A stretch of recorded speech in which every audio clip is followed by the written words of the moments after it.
ಮಾನವ ಹಕ್ಕುಗಳ ರಕ್ಷಣೆ, ಅಭಿವೃದ್ಧಿ, ಶಾಂತಿ ಮತ್ತು ಸ್ಥಿರತೆಯ ಮೂಲಕ ಪ್ರಜಾಪ್ರಭುತ್ವವನ್ನು ಬಲಪಡಿಸಲು ಅದರ ಮೌಲ್ಯಗಳು, ತತ್ವಗಳನ್ನು ಎತ್ತಿ ಹಿಡಿಯಲು ಅಂತಾರಾಷ್ಟ್ರೀಯ ಪ್ರಜಾಪ್ರಭುತ್ವ ಭಾರತದ ಸಂವಿಧಾನ ಪ್ರಸ್ತಾವನೆ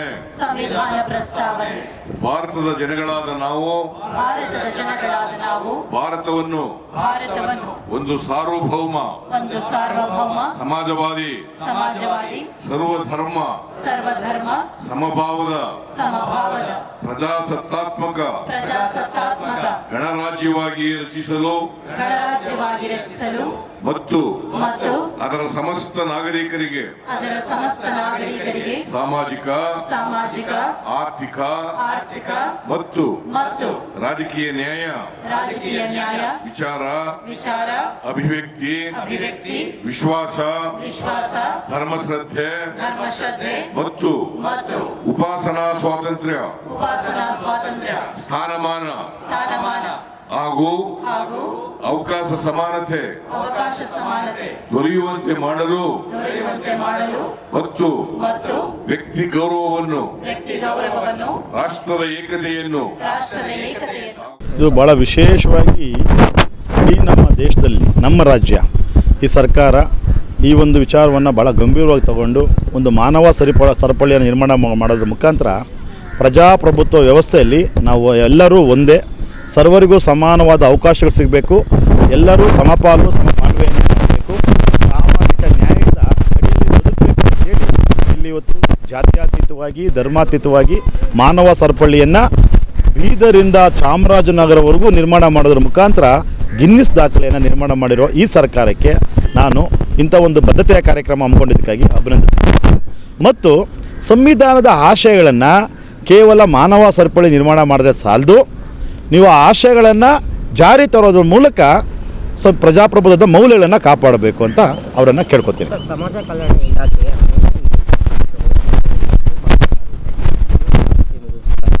ನೀವು ಸಹ ಇವತ್ತೆಲ್ಲೋ ಅರಿವು ಕಮ್ಮಿ ಆಗ್ತಾ ಇದೆ. ಇಲ್ಲ, ಈ ಸರ್ಕಾರ ಬಂದ ಮೇಲೆ ಸ್ಪೆಷಲಿ ಮಾದೇವಪ್ಪ ಅವರು ಸಮಾಜ ಕಲ್ಯಾಣ ಮೇಲೆ ಸಂವಿಧಾನದ ಆಶಯಗಳಿಗೆ ಅತಿ ಹೆಚ್ಚಿನ ಒತ್ತನ್ನು ಕೊಟ್ಟಿರೋದ್ರಲ್ಲಿ ಎರಡು ಮಾತಿಲ್ಲ. ಈಗ ಏನು ಮಾನವ ಸರಪಳಿ ನಿರ್ಮಾಣ ಮಾಡೋದ್ರ ಮುಖಾಂತರ ಒಂದು ವಿಶೇಷವಾದ ಒಂದು ಕರೆಯನ್ನು ತಾವು ಕೊಟ್ಟಿದ್ದೀರಿ ಮತ್ತು ಇವತ್ತು ಮಾತಾಡೋ ಸಂದರ್ಭದಲ್ಲಿ ತಪ್ಪು ಮಾಡಿದ್ದೀವಿ, ತಿದ್ಕೋತೀವಿ ಎನ್ನುವಂಥ ಆತ್ಮಾಭಿಮಾನದ ಆತ್ಮಸಾಕ್ಷಿಯ ಮಾತುಗಳನ್ನು ಮಾನ್ಯ ಮುಖ್ಯಮಂತ್ರಿಗಳು ಮಾತಾಡಿದ್ದಾರೆ. SC/ST/TSP ಫಂಡು, SC/ST/TSP ಕಾಯ್ದೆಯನ್ನು ಏನಿವತ್ತು ದೇಶದಲ್ಲಿ ಎರಡೇ ರಾಜ್ಯಗಳಲ್ಲಿ ಜಾರಿ ಇರೋದು, ಮೊದಲು ತೆಲಂಗಾಣದಲ್ಲಿ ಬಂತು, ಇವತ್ತು ಕರ್ನಾಟಕದಲ್ಲಿ ಮಾತ್ರ ಜಾರಿ ಇದೆ. ಇವತ್ತು ನೀವು ಅದಕ್ಕೆ ನಿಮ್ಮನ್ನು ವಿಶೇಷವಾಗಿ ಈ ಸಮುದಾಯ ಒಪ್ಕೊಂಡಿರೋದು ನಿಮ್ಮನ್ನು ಬೆಂಬಲಿಸ್ತಾ ಇರೋದು. ದಯಮಾಡಿ ನಮ್ಮ ದುಡ್ಡನ್ನು ಬೇರೆದಕ್ಕೆ ಬಳಕೆ ಮಾಡ್ದಂಗೆ ನಮ್ಮ ದುಡ್ಡನ್ನು ದಲಿತರ ಏಕೀಕರಣಕ್ಕಾಗಿ ಮಾತ್ರನೇ ಬಳಕೆ ಮಾಡೋದ್ರ ಮುಖಾಂತರ ನೀವು ಬೇರೊಬ್ಬರಿಗೆ ಮೇಲ್ಪಂಕ್ತಿ ಆಗಬೇಕು.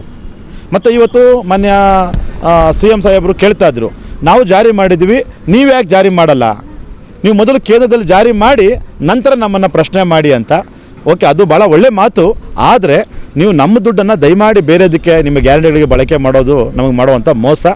ಇನ್ಮೇಲೆ ಅದು ನೀವು ಆತ್ಮಸಾಕ್ಷಿಗೆ ಅನುಗುಣವಾಗಿ ನಡ್ಕೊಳ್ಳಿ ಅಂತೇಳಿ ಕೇಳೋಕೆ ಇಷ್ಟಪಡ್ತೀನಿ. ಸರ್, ಉಪಮುಖ್ಯಮಂತ್ರಿ ಗೈರಾಗಿದ್ದಾರೆ, ಈ ಕಾರ್ಯಕ್ರಮಕ್ಕೆ ಏನು ಹೇಳ್ತೀರಾ ಸರ್ ರಮೇಶ್? ಉಪಮುಖ್ಯಮಂತ್ರಿಗಳು ಆತ ಜಾತಿವಾದಿ ಅನ್ನೋದು ಜಗಜ್ಜಾಹೀರು.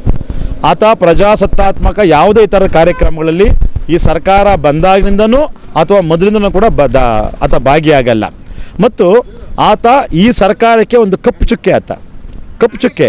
ಇವತ್ತು ಈ ಸರ್ಕಾರದಲ್ಲಿ ಏನಾದರೂ ದಲಿತರ ಮೇಲೆ ದಬ್ಬಾಳಿಕೆ ದೌರ್ಜನ್ಯ ಏನಾದರೂ ನಡೀತಾ ಇದ್ರೆ ಅದು ಕುಮ್ಮಕ್ಕೆ DCM ಅಂತ ಹೇಳಕ್ಕೆ ಇಷ್ಟಪಡ್ತೀನಿ.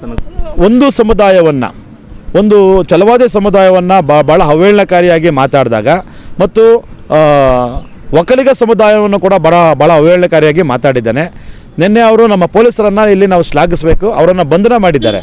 ಬರೀ ಬಂಧನ ಮಾಡಿದ್ರೆ ಸಾಲದು, ಇವತ್ತು ಅಂತಾರಾಷ್ಟ್ರೀಯ ಪ್ರಜಾಪ್ರಭುತ್ವ ದಿನಾಚರಣೆ ಆಚರಣೆ ನಡೀತಾ ಇದೆ, ರಾಜ್ಯದಲ್ಲಿ ನಡೀತಾ ಇದೆ, ದೇಶದಲ್ಲಿ ಇದು ಭಾಳ ವಿಶೇಷವಾಗಿ ಇಡೀ ನಮ್ಮ ದೇಶದಲ್ಲಿ ನಮ್ಮ ರಾಜ್ಯ ಈ ಸರ್ಕಾರ ಈ ಒಂದು ವಿಚಾರವನ್ನು ಭಾಳ ಗಂಭೀರವಾಗಿ ತಗೊಂಡು ಒಂದು ಮಾನವ ಸರಪಳಿಯನ್ನು ನಿರ್ಮಾಣ ಮಾಡೋದ್ರ ಮುಖಾಂತರ ಪ್ರಜಾಪ್ರಭುತ್ವ ವ್ಯವಸ್ಥೆಯಲ್ಲಿ ನಾವು ಎಲ್ಲರೂ ಒಂದೇ, ಸರ್ವರಿಗೂ ಸಮಾನವಾದ ಅವಕಾಶಗಳು ಸಿಗಬೇಕು, ಎಲ್ಲರೂ ಸಮಪಾಲು ಸಮಮಾನವೆಯನ್ನು ಮಾಡಬೇಕು, ಸಾಮಾಜಿಕ ನ್ಯಾಯದ ಅಡಿಯಲ್ಲಿ ಬದುಕಬೇಕು ಅಂತೇಳಿ ಇಲ್ಲಿ ಇವತ್ತು ಜಾತ್ಯತೀತವಾಗಿ ಧರ್ಮಾತೀತವಾಗಿ ಮಾನವ ಸರಪಳಿಯನ್ನು ಬೀದರಿಂದ ಚಾಮರಾಜನಗರವರೆಗೂ ನಿರ್ಮಾಣ ಮಾಡೋದ್ರ ಮುಖಾಂತರ ಗಿನ್ನಿಸ್ ದಾಖಲೆಯನ್ನು ನಿರ್ಮಾಣ ಮಾಡಿರೋ ಈ ಸರ್ಕಾರಕ್ಕೆ ನಾನು ಇಂಥ ಒಂದು ಬದ್ಧತೆಯ ಕಾರ್ಯಕ್ರಮ ಹಮ್ಮಿಕೊಂಡಿದ್ದಕ್ಕಾಗಿ ಅಭಿನಂದಿಸ್ತೀನಿ. ಮತ್ತು ಸಂವಿಧಾನದ ಆಶಯಗಳನ್ನು ಕೇವಲ ಮಾನವ ಸರಪಳಿ ನಿರ್ಮಾಣ ಮಾಡಿದ್ರೆ ಸಾಲದು, ನೀವು ಆ ಆಶಯಗಳನ್ನು ಜಾರಿ ತರೋದ್ರ ಮೂಲಕ ಪ್ರಜಾಪ್ರಭುತ್ವದ ಮೌಲ್ಯಗಳನ್ನು ಕಾಪಾಡಬೇಕು ಅಂತ ಅವರನ್ನು ಕೇಳ್ಕೊತೀನಿ. ಸರ್, ಸಮಾಜ ಕಲ್ಯಾಣ ಇಲಾಖೆ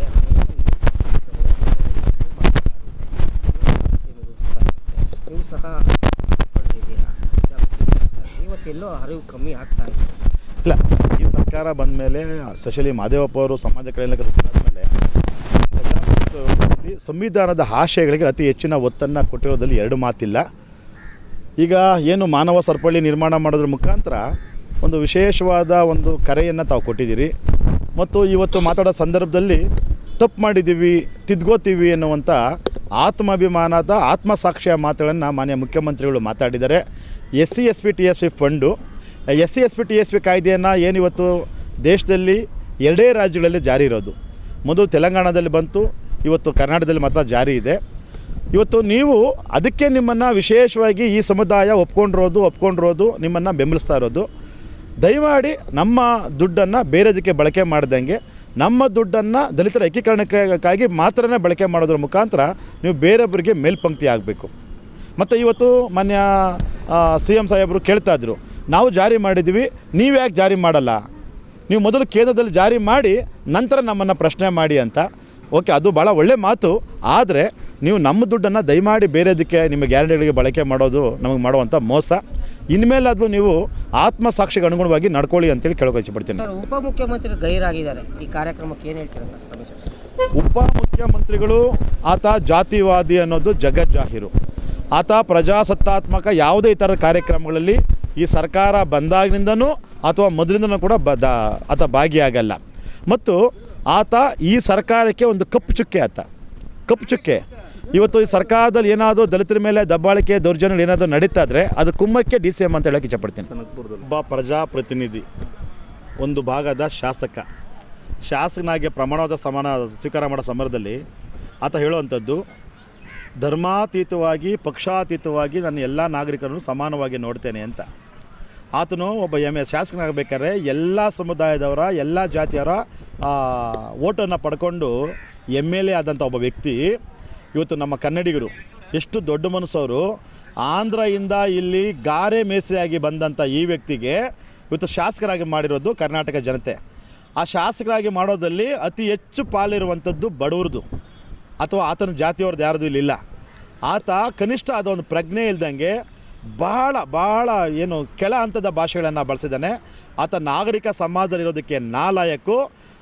ಏನಿವತ್ತು BJPಯವ್ರಿಗೆ ಏನಾದರೂ ಸಂವಿಧಾನದ ಬಗ್ಗೆ ಪ್ರಜಾಸತ್ತಾತ್ಮಕ ವಿಷಯದಲ್ಲಿ ಏನಾದರೂ ಅವರಿಗೆ ನಂಬಿಕೆ ಇತ್ತು ಅಂದರೆ ಕೂಡಲೇ ಈ ಅವಿವೇಕಿಯನ್ನು ಶಾಸಕ ಸ್ಥಾನದಿಂದ ವಜಾಗೊಳಿಸಿ ಪಾರ್ಟಿಯಿಂದ ಸಸ್ಪೆಂಡ್ ಮಾಡಬೇಕು. ಸರ್, ಸಮರ್ಥನೆ ಮಾಡ್ಕೋತಾ ಇದ್ದಾರಲ್ಲ ಸರ್ BJP ಮುಖಂಡರು, ಯಾರ್ಯಾರು ಸಮರ್ಥನೆ ಮಾಡ್ತಾರಲ್ಲ, ನಾನು ಓಪನ್ ಆಗಿ ಹೇಳ್ತೀನಿ, ಯಾರವರು ಮೊನ್ನೆ ಮಲ್ಲೇಶ್ವರಂ ಶಾಸಕರಿಗೆ ಅಶ್ವಥ್ ನಾರಾಯಣ್ ಅವರಿಗೆ ಅಸ್ಪೃಶ್ಯತೆ ಬಗ್ಗೆ ನೋವಿಲ್ಲ, ಅವ್ರಿಗೆ ಗೊತ್ತಿಲ್ಲ. ಅವ್ರಿಗೆ ಅಸ್ಪೃಶ್ಯತೆ ಅಂದರೆ ಏನು, ಅದರ ಹಿಂದಿನ ನೋವು ಹೇಗಿರುತ್ತೆ ಅಂತ ಗೊತ್ತಿಲ್ಲ ಆತನಿಗೆ. ಆತ ಒಂದು ಸಫಿಸ್ಟಿಕೇಟೆಡ್ ಫ್ಯಾಮಿಲಿಯಲ್ಲಿ ಹುಟ್ಟು ಬಂದು ಒಬ್ಬ ಡಾಕ್ಟ್ರಾಗಿ ಹೇಗೋ MLA ಆಗಿಬಿಟ್ಟಿದ್ದಾನೆ. ಬಡವ್ರ ನೋವು ಅಥವಾ ಬಡವರ ಆತ್ಮಾಭಿಮಾನಕ್ಕೆ ಪೆಟ್ಟು ಬಿದ್ದಾಗ ಅವರು ಅನುಭವಿಸುವಂಥ ನೋವುಗಳು ಆತನಿಗೆ ಗೊತ್ತಿಲ್ಲ. ಯಾರ್ಯಾರು ಈ ಅಶ್ವಥ್ ನಾರಾಯಣ ಸೇರಿ ಯಾರು ಈ ಶಾಸಕರನ್ನು ಉಳಿಸೋದಕ್ಕೆ ಅವನ ಪರವಾಗಿ ಮಾತಾಡ್ತಾ ಇದ್ದಾರೆ, ಅವ್ರನ್ನೂ ಕೂಡ ಈ ಕೇಸಲ್ಲಿ ತರಬೇಕು, ಅವ್ರ ಮೇಲೆ ಕೂಡ FIR ಆಗಬೇಕು.